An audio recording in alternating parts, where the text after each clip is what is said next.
السلام عليكم ورحمة الله وبركاته. ازيكم عاملين ايه؟ يا رب تكونوا بخير. اللي بيشوفني اول مرة انا شيماء. النهاردة هنعمل مع بعض زي ما انتم شايفين فتة العيد، كل سنة وانتم طيبين. ان شاء الله هنعملها مع بعض بطريقة سهلة وبسيطة، ان شاء الله هتعجبكم جدا وحقيقي طعمها خطير. يا رب تجربوها بطريقتي. بس قبل ما نبدأ الفيديو ما تنسوش اللايك والشير والاشتراك في القناة علشان توصلكم كل وصفاتنا. نبدأ مع بعض الفيديو. اول خطوه معايا طبعا هبدا اشوح اللحمه زي ما انتم شايفين، معلقه سمنه او المتوفر عندي او زبده او المتوفر عندي، هشوحها بالشكل ده. وهحط عليها توابل حبهان وقرنفل وورق لورا وفلفل اسود، وهقلبها في التشويحه على كل جنب شويه بحيث ان هي تتشوح كويس قوي. كمان هقطع بصله مفرومه زي ما انتم شايفين وهنزلها على اللحمه وهقلبها فيها. خلاص كده اخدت لون، هقلبها على الجنب التاني، هشوحها كويس قوي.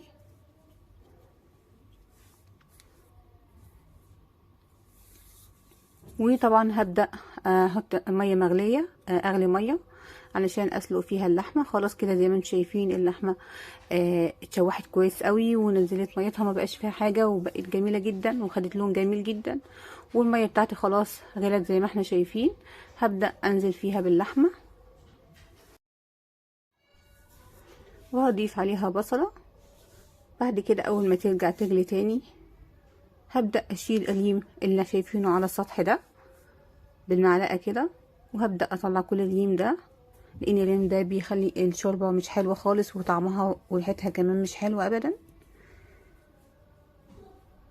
هستمر. الخطوة دي مهمة جدا واساسية جدا، بتخلي الشوربة بتاعتنا طعمها حلو جدا جدا.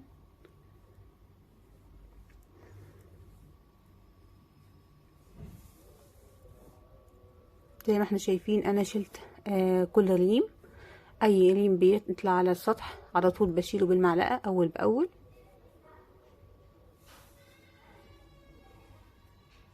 زي ما احنا شايفين قد ايه المية بقت رايقة جدا الشوربة.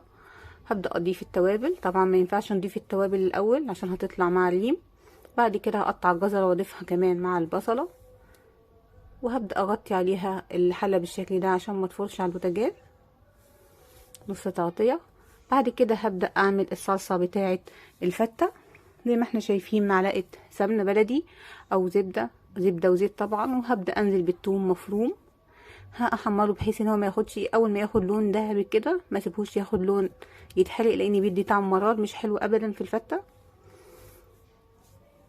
خلاص كده اول ما بدأ يبقى لونه ذهبي معايا شايفين، هبدأ اطشه بربع كوباية خل،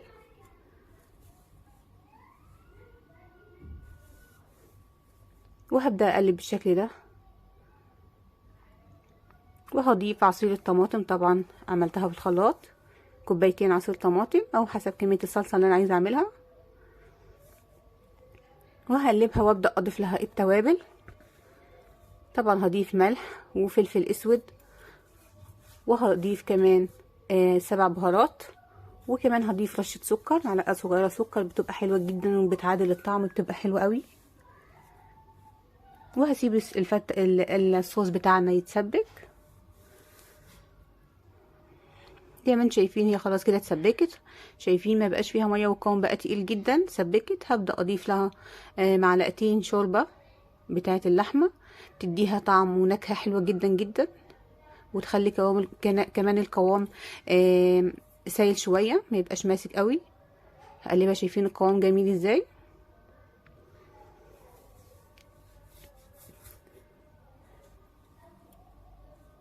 شايفين قوامها؟ هو ده القوام المطلوب. بعد كده الخطوة اللي بعد كده هبدأ اعمل طبعا الرز. هجيب الحلة بتاعتي على البوتاجاز، وهضيف فيها معلقة كبيرة سمنة او معلقة زبدة وزيت. هضيف سمنة بلدي،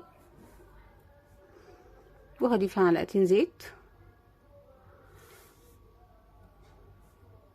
اول ما تسيح معايا هبدأ انزل بالرز اللي انا غسلته وصفيته، وهبدأ اضيف عليها حبة حبهان وهشوحها كويس قوي. الحبهان بيديله نكهة حلوة جدا للرز. هبدأ اشوحه بالشكل ده لحد ما الرز ينشف تماما، ما يبقاش فيه اي مية.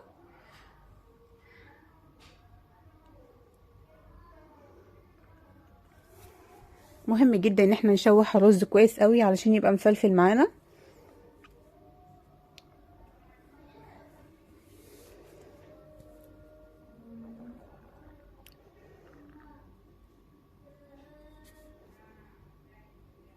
خلاص كده رز اتشوح كويس جدا. هبدأ اضيف المية، طبعا كوباية الرز بضيف لها كوباية مية، وكمان حسب نوع الرز. وهضيف الملح بتاعه، وهغطي عليه وههدي عليه النار واسيبه يتشرب.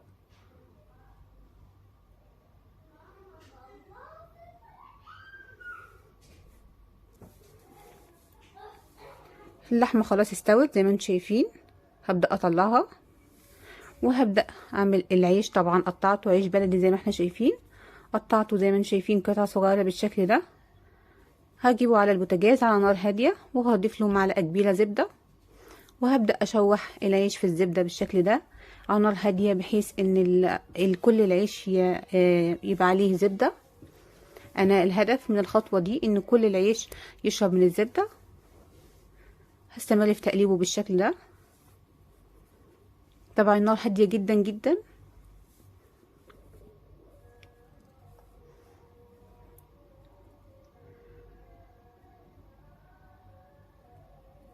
زي ما احنا شايفين لازم نقلب كده على طول علشان العيش كله يشرب المادة الدهنية اللي انا بستخدمها. وطبعا انا مولعة الفرن عشان يسخن. اول ما الاقي ان العيش كله شرب من المادة الدهنية على طول هدخله الفرن، وابدأ اطلعه كل شوية اقلبه وارجع ادخله تاني لحد ما العيش بتاعنا يتحمص ويبقى جميل جدا.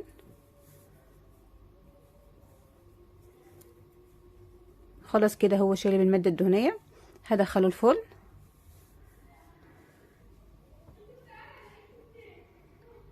زي ما احنا شايفين كده هدخله الفرن، وعلى ما يتحمص معانا هبدأ اجهز الشوربة اللي انا هسقي بيها الفتة او العيش. زي ما انتم شايفين معلقة سمنة، وهضيف عليها فص ثوم مهروس زي ما انتم شايفين، وهضيف عليه معلقة خل اول ما يبدأ ياخد لون ذهبي فاتح كده.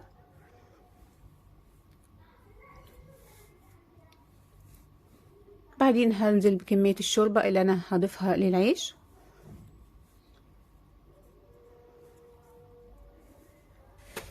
كده الشوربة بتاعتنا جاهزة، والعيش زي ما انتم شايفين خرجته من الفرن شايفين متحمص جدا جدا، وحقيقي طعمه حلو جدا كمان، وريحته متحمص حلو جدا، مفيش حاجة محروقة خالص. هفضيه في الصينية اللي انا هعمل فيها الفتة زي ما انتم شايفين بالشكل ده. ده العيش ولونه شكله حلو جدا.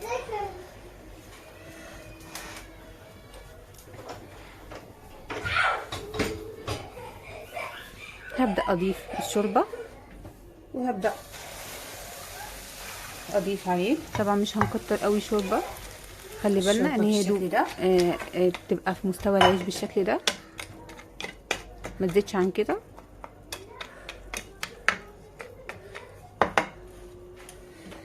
وهسيب العيش يتشرب الشوربة.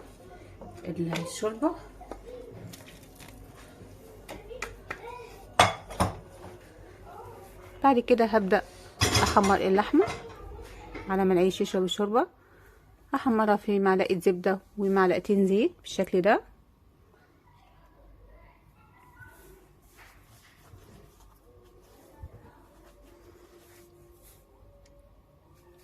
هحمرها بحيث ان هي تاخد لون جميل معانا.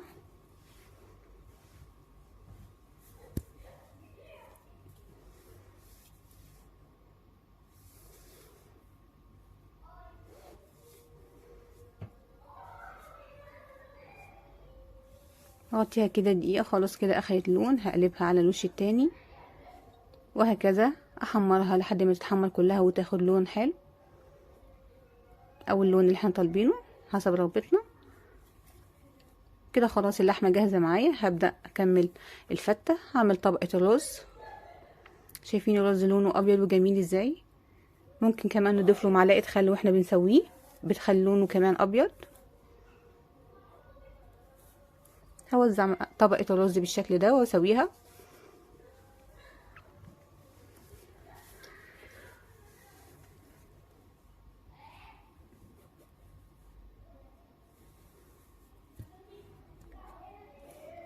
بعد كده هبدأ اضيف صلصة الفتة، هوزعها كده بشكل بحيث ان هي يبقى فيه فرق بين الابيض والاحمر، تبقى ملونة بالشكل ده.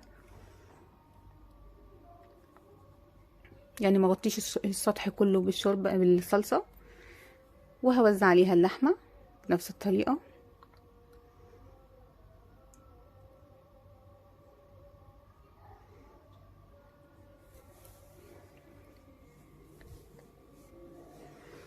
وبكده الفتة بتاعتنا جاهزة. حقيقي وصفة حلوة جدا، وريحتها بجد تجوع من دلوقتي، ريحتها حلوة جدا. وصفة بسيطة جدا وسهلة، وطعم حقيقي حلو جدا جدا. اتمنى تجربوها بطريقتي. ودي كانت وصفتنا النهارده، جربوها يا رب تعجبكم. مستنيه تعليقاتكم، وما تنسوش اللايك والشير والاشتراك في القناه عشان توصلكم كل وصفاتنا. ونشوفكم الفيديو الجاي.